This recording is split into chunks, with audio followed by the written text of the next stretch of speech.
জুলাই গণঅভ্যুত্থানের স্বীকৃতি ঝুঁকিতে ফেলেছে সরকার, বললেন খেলাফত মজলিসের আমির মামুনুল হক। তিনি তাৎক্ষণিক প্রতিক্রিয়ায় এটি জানিয়েছেন এবং একই দিনে গণভোটের সিদ্ধান্ত অনাকাঙ্ক্ষিত বললেন ইসলামী আন্দোলনের নায়েবে আমির। তারপরে জামাত ইসলামীর প্রতিক্রিয়া, তারা তাৎক্ষণিক একটি সংবাদ সম্মেলন করেছেন। সেখানে তিনি বলেন যে প্রধান উপদেষ্টা ডক্টর মোহাম্মদ ইউনূসের ভাষণে জনগণের আকাঙ্ক্ষা পূরণ হয়নি। একই দিনে জাতীয় নির্বাচন গণভোটের আয়োজনের ঘোষণা, সংকট মুক্ত স্বচ্ছ নির্বাচনের আশা করেছিলাম, কিন্তু সেখানেও সেই সংকট রয়ে গেল। গোলাম পরোয়ার বলেন, জুলাই সনদ বাস্তবায়নের আদেশ জারি এবং আমাদের উপর নভেম্বর মাসে গণভোট আয়োজন সহ 5 দফা গণদাবিতে বাস্তবায়নের লক্ষ্যে চলমান ঘোষিত 8 দলীয় কর্মসূচি অব্যাহত থাকবে। জামাতের সেক্রেটারি বলেছেন যে এ বিষয়ে সন্ধ্যায় দলের নির্বাহী পরিষদ বৈঠক, বিস্তারিত আলোচনার পরবর্তী প্রতিক্রিয়া দেওয়া হবে এবং আন্দোলনরত 8 দলের শরীরটাও নিজ নিজ ফোরামে বিষয়গুলো পর্যালোচনা করবেন। পরবর্তীতে 16 নভেম্বর 8 দলীয় শীর্ষ নেতাদের বৈঠক করে পরবর্তী করণীয় প্রতিক্রিয়া ব্যক্ত করবেন। পরবর্তী ঘোষণা না আসা পর্যন্ত 8 দলের আগের কর্মসূচি বহাল থাকবে বলে তিনি উল্লেখ করেছেন। তো প্রধান উপদেষ্টার ভাষণের পর বা প্রধান উপদেষ্টার এই জুলাই সনদের বিষয়ে যখন তিনি বক্তব্য দেন, তারপর রাজনৈতিক দলগুলোর মধ্য দিয়ে নানা প্রতিক্রিয়া, এবং কোনো রাজনৈতিক দলে কিন্তু প্রধান উপদেষ্টার যে বক্তব্য সেখানে তারা কেউই খুশি হননি, যেহেতু বিএনপি শুধু তাদের যে 4টি প্রশ্ন রয়েছে তার মধ্যে একটিতেই তাদের যেটি হচ্ছে যে জাতীয় সংসদের নির্বাচনের দিন গণভোট, সেটি তারা আগে থেকেই বলে আসছেন। সেটিতে যেহেতু ডক্টর ইউনূস সম্মতি দিয়েছেন, এই একটি প্রশ্নে তাদের হয়তোবা তাদেরকে খুশি করতে পেরেছেন। বাকি 3টি প্রশ্নেতে বিএনপি নাকশ এবং জামাত ইসলামী এই একটি প্রশ্নে এখানেই তারা নাকশ, এবং অন্যান্য উচ্চকক্ষের পিআরে হয়তোবা তাদের কিছুটা হলেও স্বস্তি। তো মামুনুল হক খেলাফত মজলিসের নায়েবে আমির, তিনি তাৎক্ষণিক একটি বক্তব্য দিয়েছেন যে প্রধান উপদেষ্টা ডক্টর মোহাম্মদ ইউনূসের পক্ষ থেকে জাতির উদ্দেশ্যে দেওয়া ভাষণের প্রতিক্রিয়া। বাংলাদেশের খেলাফত মজলিসের আমির আল্লামা মামুনুল হক বলেছেন, জাতীয় নির্বাচন গণভোটে একসঙ্গে করার ঘোষণা দিয়ে একই প্রশ্নের মধ্যে আলাদা আলাদা 4টি অংশ রেখে গণভোটকে ঝুঁকিতে মধ্যে ফেলেছে সরকার। এর মাধ্যমে জুলাই গণঅভ্যুত্থানের সাংবিধানিক স্বীকৃতি ঝুঁকিতে পড়েছে। তিনি বলেন, দলীয় প্রতীকে অনুষ্ঠিত জাতীয় নির্বাচনের সঙ্গে গণভোট একত্রে অনুষ্ঠিত হলে জনগণের মনোযোগ বিভ্রান্ত হবে। গণভোটের গুরুত্বপূর্ণ প্রশ্নগুলো মানুষ যথাযথভাবে বুঝে মতামত প্রকাশ করতে পারবে না। এতে গণভোটের স্বচ্ছতা ও গ্রহণযোগ্যতা বিঘ্নিত হবে। বিবৃতিতে মামুনুল হক আরও বলেছেন যে জুলাই গণঅভ্যুত্থানের মাধ্যমে ক্ষমতা আসা সরকার যদি জুলাই সনদের বাস্তবায়ন ও স্বতন্ত্র গণভোটের গণদাবি পূরণ না করে, তবে সেটি হবে আমাদের জন্য হতাশাজনক এবং জুলাই গণঅভ্যুত্থানের আদর্শ স্বীকৃতিতে ঝুঁকিতে ফেলার দুঃখজনক পদক্ষেপ। তিনি শীঘ্রই আমার দলীয় ফোরাম এবং আন্দোলনরত 8 দলীয় জোটে বৈঠক করে তারা আরও বিস্তারিত বলবেন। ইসলামী আন্দোলন তাৎক্ষণিক তাদের যে প্রতিক্রিয়া, সেখানে তিনি বলেছেন যে ইসলামী আন্দোলনের যুগ্ম মহাসচিব ও মুখপাত্র মাওলানা গাজী আতাউর রহমান বলেছেন, একই দিনে গণভোট ও জাতীয় নির্বাচনের সিদ্ধান্তে আমাদের প্রত্যাশা পূরণ হয়নি, বরং এতে অন্য একটি দলের প্রত্যাশার আলোকে এই সিদ্ধান্তের অনেকটা পক্ষপাতমূলক হয়েছে। এটা অনাকাঙ্ক্ষিত সিদ্ধান্ত। বৃহস্পতিবার সন্ধ্যায় রাজধানীর পুরোনো পল্টন দলীয় কেন্দ্রীয় কার্যালয়ে তিনি প্রেসব্রিফিংয়ে এই কথা বলেন। গাজী আতাউর রহমান আরও বলেন, প্রধান উপদেষ্টার ভাষণে বেশ কিছু বিষয় স্পষ্ট করা হয়েছে। তিনি ফেব্রুয়ারিতে জাতীয় নির্বাচনের কথা আবার উল্লেখ করেছেন। আমাদের সবচেয়ে কাঙ্ক্ষিত বিষয় ছিল জুলাই জাতীয় সনদ বাস্তবায়নের আদেশ, এবং এই বিষয়ে প্রধান উপদেষ্টা বলেছেন এ বিষয়ে গেজেট হয়েছে এবং এই সনদের আলোকে আগামীতে গণভোট হবে।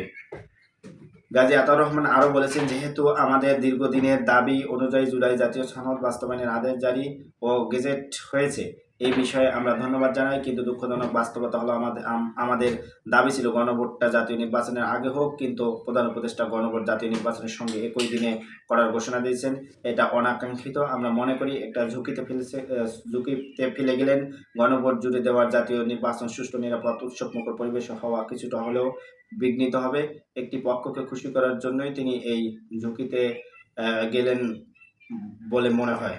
তো এখন ইসলামিক দলগুলো এবং জামাত ইসলামী সহ তাদের যে বক্তব্য, সেটিতে স্পষ্ট হয়েছে যে তারা গণভোট, যেহেতু তারা আগে চেয়েছেন, তারা নভেম্বরেই চেয়েছিলেন যে গণভোটটি অনুষ্ঠিত হোক, তার আলোকেই আগামী সংসদ নির্বাচন হোক। তো রাজনীতিতে এখন যেটি হবে, যেহেতু তাদের 8 দলের যে কর্মসূচি চলমান রয়েছেন, যে আগামী রবিবার তাদের কর্মসূচি রয়েছে প্রধান উপদেষ্টার বাসভবনের সামনে তারা অবস্থান কর্মসূচি পালন করবেন। তারপর হয়তো 16ই নভেম্বর তাদের দলীয় ফোরাম অর্থাৎ 8 দলের আবার শীর্ষ নেতৃত্বের বৈঠক রয়েছেন। তারপরে তাদের ফাইনালি একটি আলোচনা বা ফাইনালি একটি তাদের যে আন্দোলন অথবা করণীয় ঠিক করবেন এই 16ই নভেম্বর। তো রাজনীতিতে এখন উত্তাপ ছড়াচ্ছে গণভোট, জাতীয় সংসদ নির্বাচন এবং জুলাই সনদের বাস্তবায়ন বা এই ভিত্তিগুলো বা বাস্তবায়নের যে পদ্ধতি প্রধান উপদেষ্টা বলেছেন, সেখানে বিএনপি নাকচ করেছেন। তারা বলেছেন তারা যেগুলোতে ঐক্যমত হয়েছে তার দায় নেবেন এবং বাকিগুলো যেগুলো তিনি বলেছেন তার দায় তারা নেবেন না। তো এখন এই বিষয়গুলো নিয়ে আসলে রাজনৈতিক দলগুলো এবং জুলাইতে আন্দোলনরত যারা রয়েছেন তাদের মধ্যে একটি বিরাট একটি সমস্যা তৈরি করবে রাজনীতিতে। এবং রাজনৈতিক দলগুলো যে তাদের প্রতিশ্রুতি আসলে সবসময় পূরণ করে সেটাও মানুষ বিশ্বাস করতে চাচ্ছে না, কারণ তারা নির্বাচিত হওয়ার পর তাদের এইসব বিষয়ে মনোযোগ থাকে না। এটার কারণেই তারা জুলাই সনদের আইনি ভিত্তি আগে চেয়েছেন, যেহেতু নির্বাচন হওয়ার পরে তারা তাদের ক্ষমতা এবং অন্যান্য বিষয় বা দেশের বিভিন্ন বিষয় নিয়ে তারা কাজ করবেন। সেখানে এসব বিষয়ে তাদের আলোচনায় আসলে থাকারই সময় থাকবে না এবং আলোচনা করার মতো সময় হবে না এবং বাস্তবায়নের ক্ষেত্রে অনেকটা ধীরগতি হবে। এবং বাস্তবায়নের জন্য যেহেতু প্রধান উপদেষ্টা একটি সময়সীমা নির্ধারণ করে দিয়েছেন 180 দিনের মধ্যে, সেটি আসলে পরবর্তী সরকার যারা নির্বাচিত সরকার আসবেন তারা করবেন, এটাতে বিএনপি নাকচ হয়েছেন। কারণ তারা যেহেতু জুলাই সনদের বিষয় তাদের আসলে বাস্তবায়নের ক্ষেত্রে তাদের অনেক সমস্যা রয়েছে বা তারা এটি করবেন না, সেটা কিন্তু জনগণ এখন বুঝে গেছে কিছুটা হলেও। সে কারণে তাদের এখানে সমস্যা রয়েছে। যদি তারা এটা বাস্তবায়ন করতে 180 দিন নেন, সেটা যদি 3 মাসও হতো অথবা 2 মাসও হতো বা 1 মাসের মধ্যে করতে হবে, সেটা তাদের জন্য একটি অস্বস্তি ছিল। কিন্তু যেহেতু 180 দিন দীর্ঘ একটি সময়, কিন্তু সেখানেও তাদের অস্বস্তি, তার মানে তারা এটি করবেন না, এটা স্পষ্ট হয়ে যাচ্ছে। এবং জুলাইতে যারা অংশগ্রহণ করেছিলেন, জুলাই আন্দোলনে যারা অংশীজন ছিলেন, তাদের মধ্যে একটি ভীতিকর পরিস্থিতি বা বিএনপির সাথে তাদের একটি কন্ট্রিবিউশন শুরু হবে।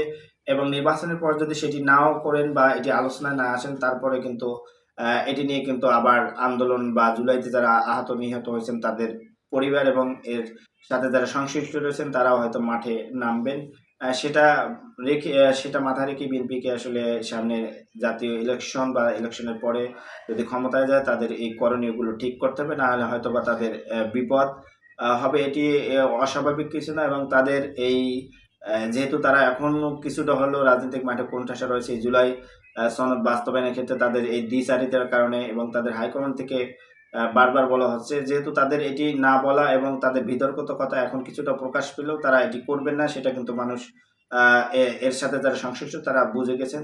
যদি তারা না করেন তাহলে তাদের বিপদ বা তাদের যে অবস্থা সেটা আসলে পরবর্তীতে তারা যারা জুলাইতে একটি 15 বছরের সরকারকে হটিয়েছেন তারা হয়তো বা তখন সিদ্ধান্ত